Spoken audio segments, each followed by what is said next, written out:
les sentiers du bonheur.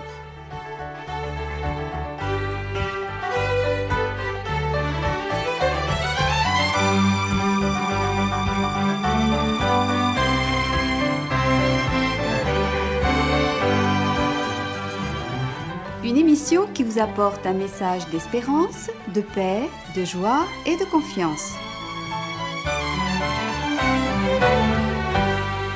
Chers amis auditeurs, bonjour. Le message très adventiste de l'archevêque de la Martinique. Au cœur de ses vacances, le chef de l'Église catholique à la Martinique, l'archevêque de Saint-Pierre et Fort-de-France, dans son dernier éditorial, a interpellé l'ensemble de ses fidèles sur la situation affolante de notre société en plein délitement dans son texte incisif « Redressez-vous ». Et relevez la tête, ce monde touche à sa fin. Et le prélat de lister ces mots sociétaux qui perlent comme une acné sur la figure et de se désespérer et de lancer un cri d'alarme devant la folle fuite en avant de notre société blasée, comme inconsciente du danger qui menace et s'enfonçant au contraire tête baissée dans l'orgueil, la cupidité, la frivolité, la débauche, la drogue, la colère, la division, les ripailles, les orgies, la sorcellerie, le consumérisme, le confort facile, la violence, la crise environnementale. Tels sont les mots alarmants du chef local de l'Église catholique romaine. Sommes-nous encore libres ou à nouveau enchaînés, interroge-t-il. Nous faisons de notre côté le même triste et inquiétant constat. Notre société s'enferme et s'enfonce dans une voie sans issue, dans une véritable impasse, comme le signale l'archevêque, dans une trappe. Tous les porteurs du message chrétien, toutes les églises chrétiennes et toutes les personnes de bon sens ne peuvent que faire ce même constat inquiétant, désabusé, pessimiste, s'il n'y a pas une urgente et rapide conversion, un sursaut des consciences, un urgent et indispensable coup de barre en sens inverse. Il faut de toute urgence emprunter un autre chemin, celui que nous propose l'Évangile. Tous ceux qui pouvaient inverser la vapeur, les associations, les politiques, les pouvoirs publics, ne savent plus, c'est le cas de le dire, à quel saint se vouer. Nous, adventistes du 7e jour, proposions déjà depuis longtemps l'observation du sabbat comme un moment hebdomadaire de prise de conscience, de ressourcement, de mise au point, de dépollution, en chômant et en adorant ce jour-là. En faisant de cette pause hebdomadaire une pause écologique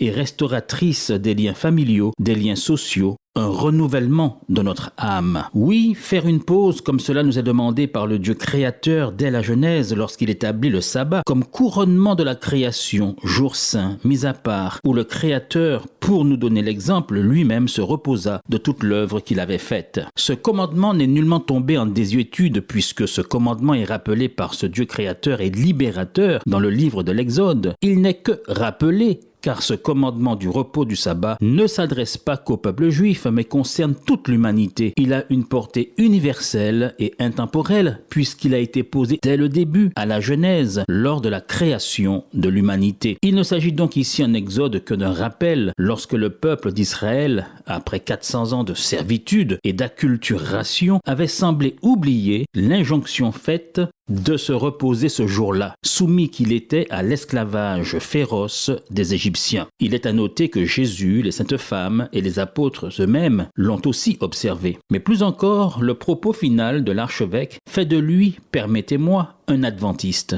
Lorsqu'il déclare « Bref, si c'est la fin du monde, tant mieux. Bientôt alors, on verra le Fils de l'homme venant sur une nuée avec puissance et grande gloire. Quand ces choses commenceront à arriver, redressez-vous et levez vos têtes, parce que votre délivrance approche. Ne sursautez surtout pas. Vous l'avez compris, l'archevêque n'est pas devenu un adventiste du 7e jour, mais un adventiste dans le sens où il attire notre attention sur la seule et unique véritable solution à tous ces maux qui nous rongent et dont nous souffrons, solution qui n'est ni plus ni moins que le retour de notre Seigneur Jésus. Le mot adventiste vient du latin adventus qui signifie arriver, venu, avènement, en référence au retour du Christ annoncé par la Bible. Ainsi donc, parler du retour prochain prochain de notre Seigneur Jésus, oui, ça c'est un message qui n'appartient pas d'ailleurs qu'aux adventistes du 7e jour, mais ce message appartient à tous ceux qui se revendiquent de l'évangile, du christianisme, à tous les chrétiens, à tous ceux qui espèrent en la promesse faite par Jésus, le fondateur de l'Église, de revenir afin d'apporter la solution aux problèmes du mal, aux maux et aux souffrances de ce monde, à tous ceux qui prient le Notre Père et selon notre credo chrétien pour qu'il vienne. En achevant son interpellation à ses fidèles, en reprenant les paroles de Jésus rapportées dans l'évangile de Luc, quand ces choses commenceront à arriver, redressez-vous et levez vos têtes,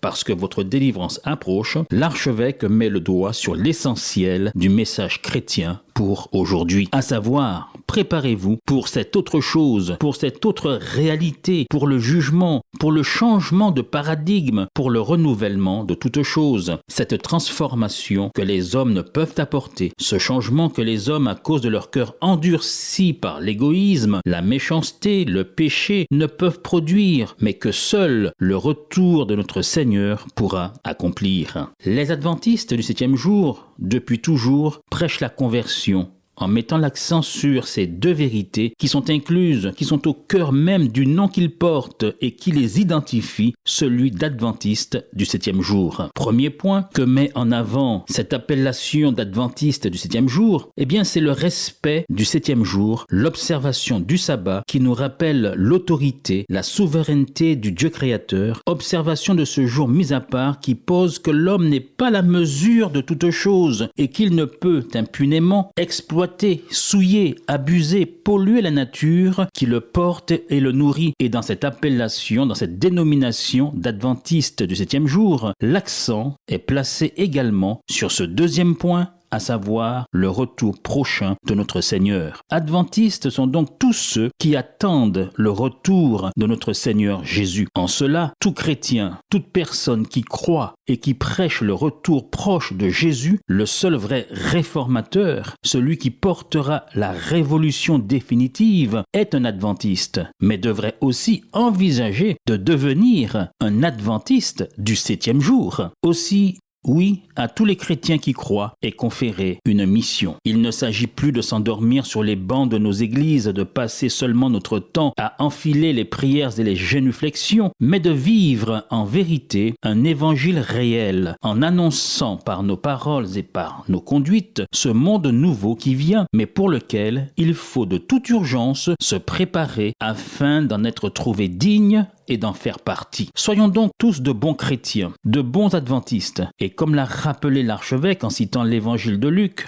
bref, si c'est la fin du monde, tant mieux, bientôt alors, on verra le Fils de l'homme venant sur une nuée avec puissance et grande gloire. Quand ces choses commenceront à arriver, redressez-vous et levez vos têtes, parce que votre délivrance approche. Oui, redressons-nous et relevons la tête, ce monde touche à sa fin. Ne laissons pas, chers amis auditeurs, les préoccupations de ce monde, tout le brouhaha de la rentrée, difficile, conflictuelle qui s'annonce, ne laissons pas les bruits du monde nous faire oublier l'essentiel, à savoir la promesse de notre Seigneur Jésus de revenir très bientôt afin de nous libérer du mal. N'est-ce pas ce qui est au cœur de notre prière de chrétiens, que ton règne vienne afin de nous libérer du mal? C'est une prière adventiste, c'est aussi la prière de tous les chrétiens. Il ne suffit pas de prier, il faut aussi se préparer en cherchant par l'étude de la Bible à connaître quelle est la volonté de Dieu pour nos vies et en nous efforçant avec son aide de la mettre en pratique. Être adventiste,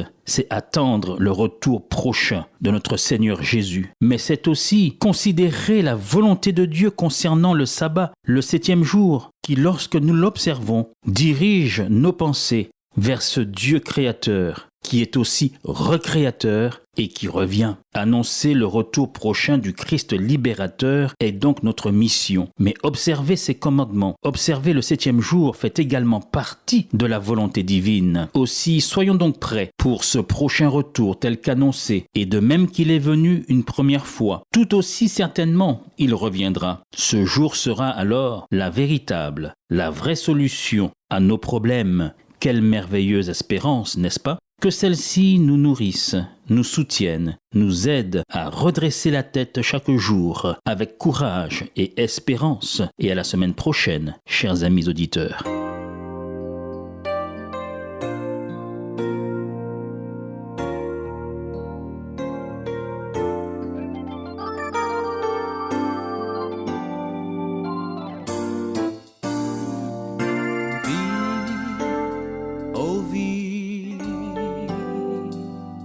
Et comme bon te semble,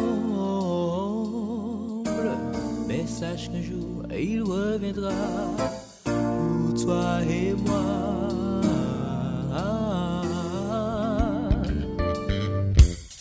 Va, oh va, pour le chemin que tu veux, mais sache qu'un jour il reviendra.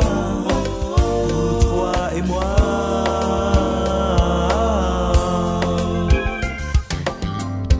il t'aime encore, et encore, il t'aimera toujours.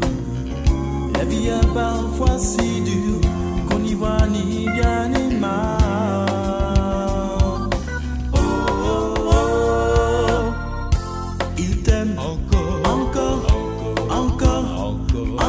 il t'aimera toujours. La vie est parfois si noire qu'on n'y voit même plus clair.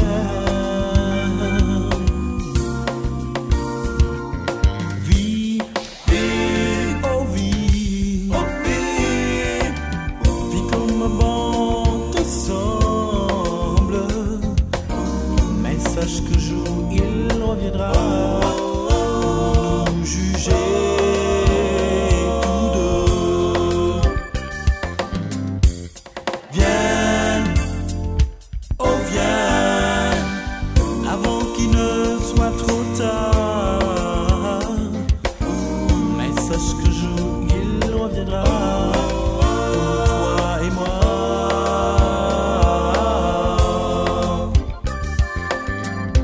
Il t'aime encore, il t'aimera toujours. La vie est parfois si dure qu'on n'y voit ni bien ni mal. Oh, oh, oh, il t'aime encore, il t'aimera toujours. La vie est parfois si dure qu'on n'y voit ni bien ni mal. Oh, oh, oh, il t'aime encore, il t'aimera toujours. La vie est parfois si noire qu'on n'y voit même plus clair.